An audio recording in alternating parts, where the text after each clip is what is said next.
Okay, here's the 4 basic steps on what it takes to become a truck driver. Stay tuned.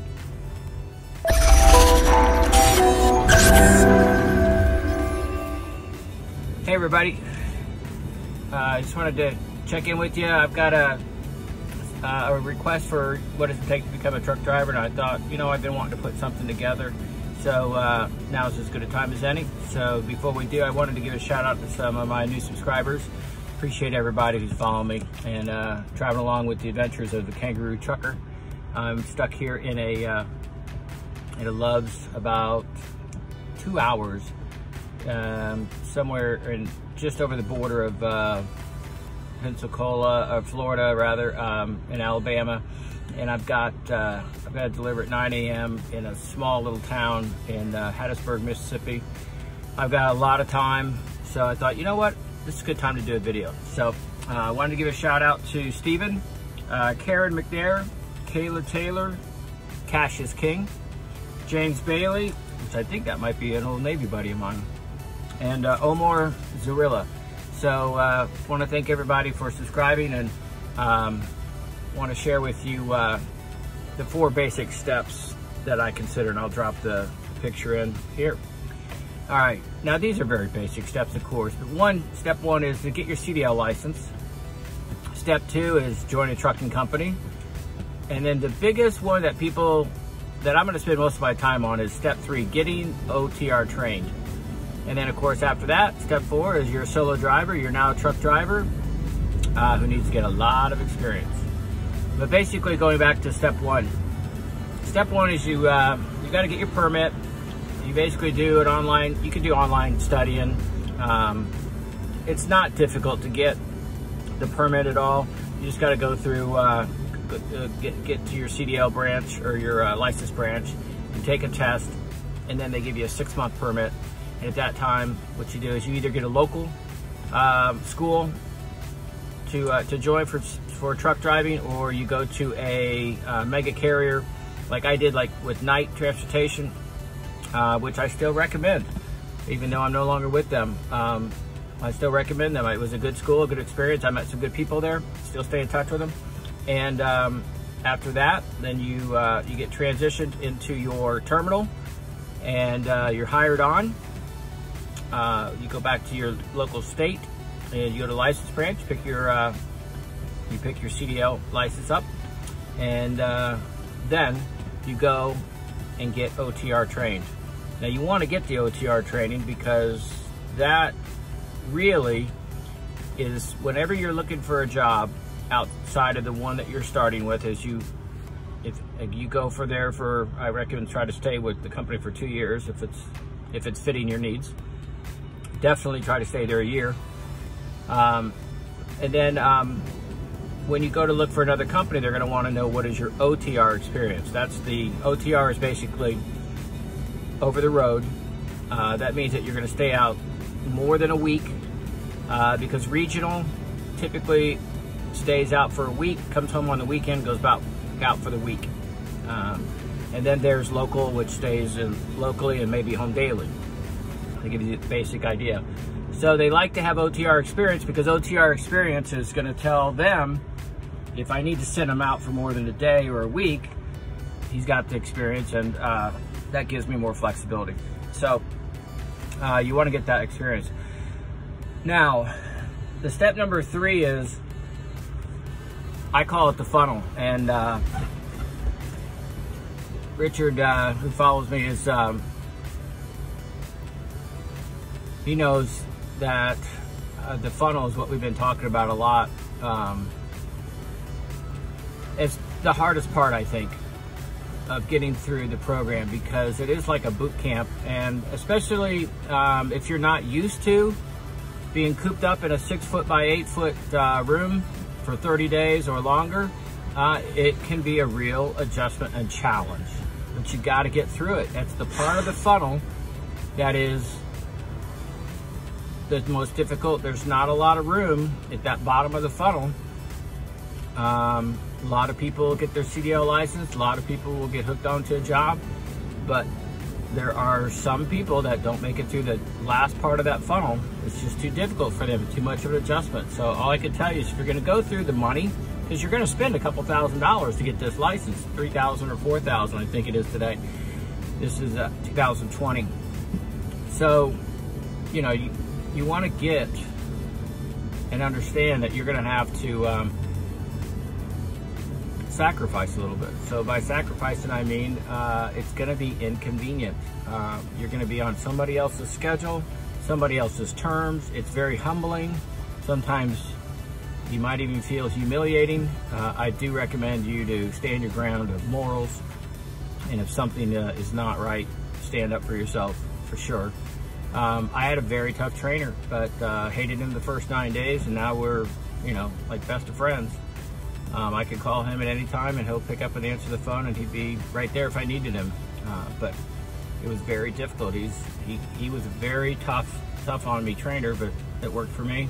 There wasn't anything that he didn't teach me that I didn't need to know. And you won't learn everything during that training. You just won't. Your everyday experience that you learn something every day is what's going to make you a better driver. Because once you get through that, and then you are a solo driver, you're basically barely prepared to be on your own to get out over the road. It's exciting and it's scary at the same time. The most important thing I can tell you is, as I learned, is to get out and look. I had to park in here. I came into this Love's, and it was Sunday noon time. I thought there would have been more parking spaces, but there's not. There's people that are stuck here for the weekend, so there's not a lot of spaces, and I've been watching it all day, and they're just not opening up. So I was gonna do a blind side, and I thought no, and I found a place I could turn around and do a side backing, and that's one of the things that'll come with experience. While, you know, anytime you can avoid doing a blind side, unless you're good at it, you want to figure out a way to do side backing. So that's it. And I did chicken leg, shout out to you. Raymond Gibbs had I think it was Mark Fiola or something like that. He has a really good video out on 90-degree backing, and I tried his version of it today, and it worked really well. So that's the other thing too, is when you get out on the road, you want to meet other truck drivers, anyone with experience more than you. Get their phone number and stay in touch with them, because hopefully with your trainer you'll be able to do that. But not everybody's going to stay best friends with their trainer. That's just, I'd say 80% of the time you won't. 20% of the time you will. That's just the way it works. That funnel is the hardest part to get through. But once you get through that funnel, then your whole life opens up. No longer are you at the mercy of your trainer on when you're going to stop to pull over to pee, when you're going to decide how the trip plan. That was probably the most exciting and anxious time of my life. Was I'm like, oh, I get to pull over whenever I want to pull over, wherever I want to pull over. I can trip plan. I can go to any truck stop that I want. I mean, it's great. The freedom comes, and it's a lot more pleasurable experience when you're on your own, if you've got some good people to back you up when you have questions. So a lot of times your right-hand person is your dispatcher, but that's for all company stuff.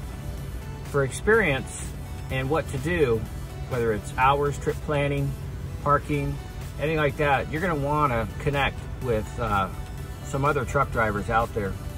And you know, I have a handful of truck drivers. James Blake, shout out to you. Been very encouraging for me. He and I have gotten to be pretty good friends. He's a great trainer. He's with Knight, and I'll talk to him about certain situations, and he'll give me his feedback. He's got a lot of experience. He's got a lot of guts, and he's just like Tom the trainer. I call him Tom the trainer, who was my trainer, Thomas Boyd. He was, you know, he had 30+ years experience, so he would always say, I've been there a time or two. He certainly has. There's not many places he hasn't been. And another guy, Mikey, that I talk to from time to time from the former company I was with, he has been really good at, he knows exits like Tom the trainer and even James Blake. A lot of the guys that have been out there for 20, 30 years, their backyard is the United States. And they know almost by exit number what place to pull over, what's a good one. And what's good about Mikey is he knows a lot of these little hole in the walls that are non-recognizable. You don't see them that often. They're just truck stops. They're not the basic lugs, pilot, TAs, which is what I prefer.